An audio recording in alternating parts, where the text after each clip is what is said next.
This is an audio essay for young writers and reporters, read by Alastair Bostwick. Copyright 2020. When I peek above my computer screen and assess the American media landscape, I do not see magical Costa Rica beaches. I see the Serengeti. The rich biodiversity of thought in journalism that one reads about in thin textbooks or watches Aaron Sorkin pontificate on television does not exist. The jungle of ideas hit a drought 20 years ago, and what remains of the American news media is a sparse jackal roaming plain. A college intern always kept above the real machinery sees only colorful seating and fancy IMAX and begins to think they found Shangri-La. But like pictures taken from an airplane, they belie reality on the ground.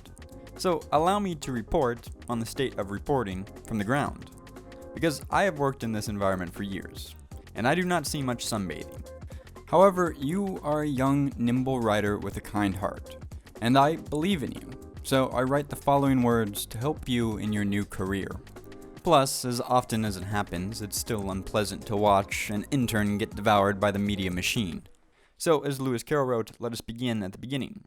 The opportunities in journalism can be classified into 3 jobs: write the news, film the news, advertise the news that other people filmed or wrote. Anyone working in journalism today is doing one of those 3 verbs: write, film, advertise. I do not see a rich ecology of career options in the media Serengeti. If you chose journalism and are now hunting for your first job, you chose a total snooze fest, punctuated by a few moments of abject fear that your career is about to end because you drunk tweeted at 2 a.m., and now will never get a CNN slot which your high school bully Ted must watch while replacing tires. If this describes you, these fears will leave your blood pressure elevated for weeks. But opportunity is always around the next column, and you will build camaraderie during your struggle, as you can be sure anyone who is here, in the media sphere, is here to survive. Journalism is all about survival. You know, there's a saying in Texas, a polite society is an armed society. Now, I have visited Texas many times and nobody says that. Our secret. But the analogy is useful for understanding journalism at a molecular level. Journalism has the veneer of incredible niceness. Everyone working smiles at you, shakes your sweaty hand, and says they love that piece you did, which they read in that one place. And except for the occasional stupid intern who does not understand everyone is armed, and so speaks a little too truthfully and therefore uncivilized, and who is quickly shown an employment application for McDonald's on 14th Street, everyone is nice and polite. Everyone is nice because everyone is armed.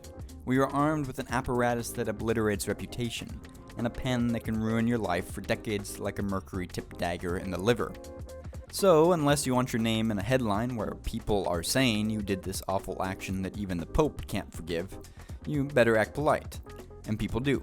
But it's not all rain clouds and lugubrious evenings. My coworker and I were in Washington, D.C. covering a financial panel when I wanted to interview politicians who were invited to speak. So I left my employer's booth and walked over to the NBC table and examined my options. After picking one, I flashed somebody else's press pass rapidly before 2 big guards with sunglasses glued to their faces and got through a checkpoint weaker than the TSA. Next, I made my way past catering and around the kitchen until I reached the staging area and could watch my prey walk to the green room.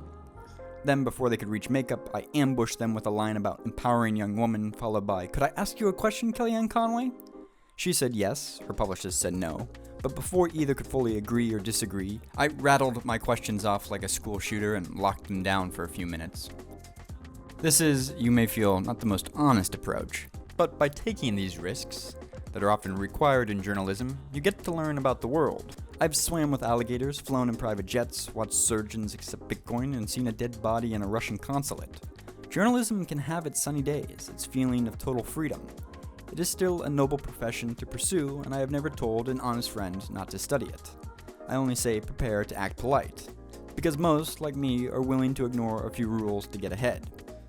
But there is another side of politeness. Good manners breed passive-aggressive behavior, and I suppose behavior is something we must touch on. In journalism, the less empathy you have, the better you are at the job. News is about other humans. The more you can expose human behavior in a clinical, apathetic way, the bigger audience you are likely to gain.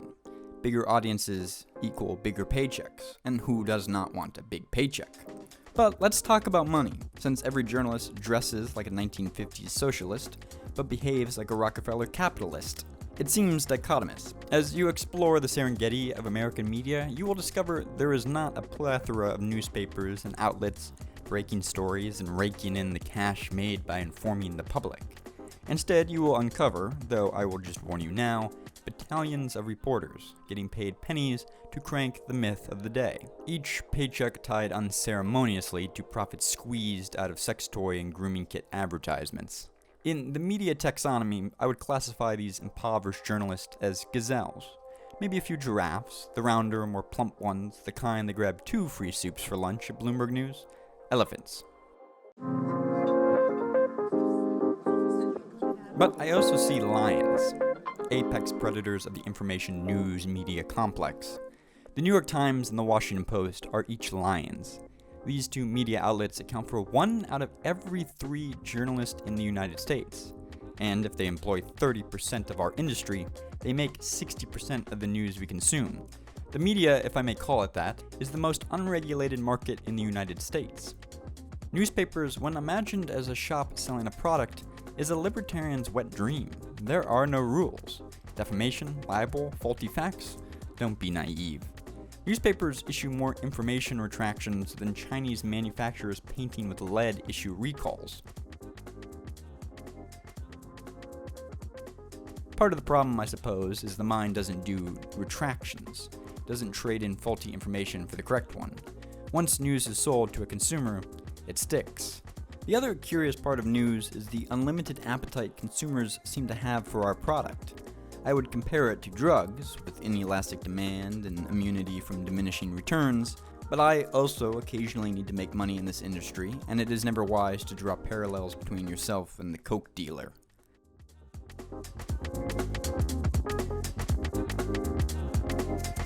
Speaking of low, I wanted to go to Florida last winter, but my editor told me I needed another story. The price to fly and lodge in a different state is rarely worth the return from one article. A good story with 1 million page views has roughly a lifetime revenue of $300. This is a useful yardstick when measuring your value as a reporter. But I needed to compile some more people to report on if I wanted to drink daiquiris in Palm Beach. I scheduled a coral reef repair and some alligator wrestling, but I needed a third story, which is how I found a lady who turns dead people into diamonds. She didn't want to talk, but I told my editor I got the green light and went scuba diving in the Florida Keys. Once in Florida, I phoned her again and said, "Listen, I'm nearby, and this story might help drive traffic to your small, female-owned business." I really gave her the full social justice sell. It worked. She capitulated, and I was on the next flight from Miami to Tampa Bay. Nearby is a relative term.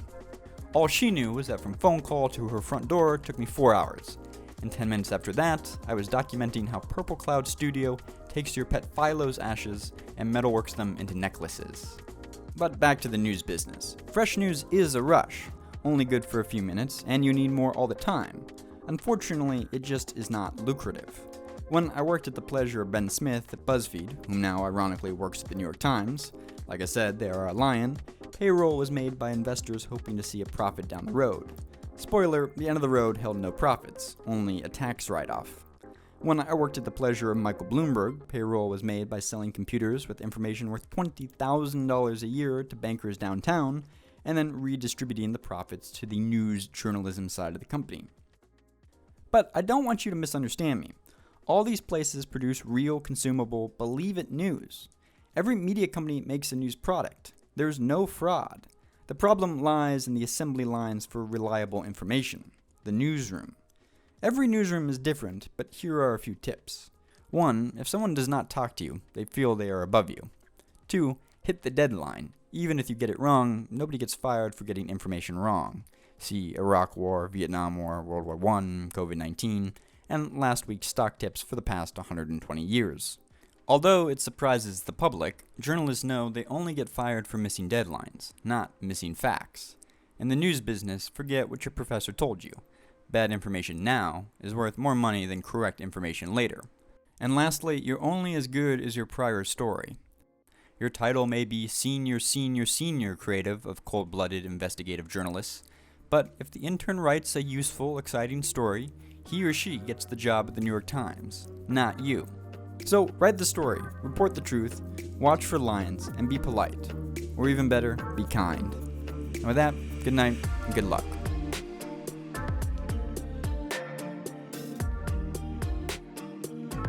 This has been an audio essay, A Letter to Young Writers and Reporters, narrated by Alastair Bostwick. Copyright 2020.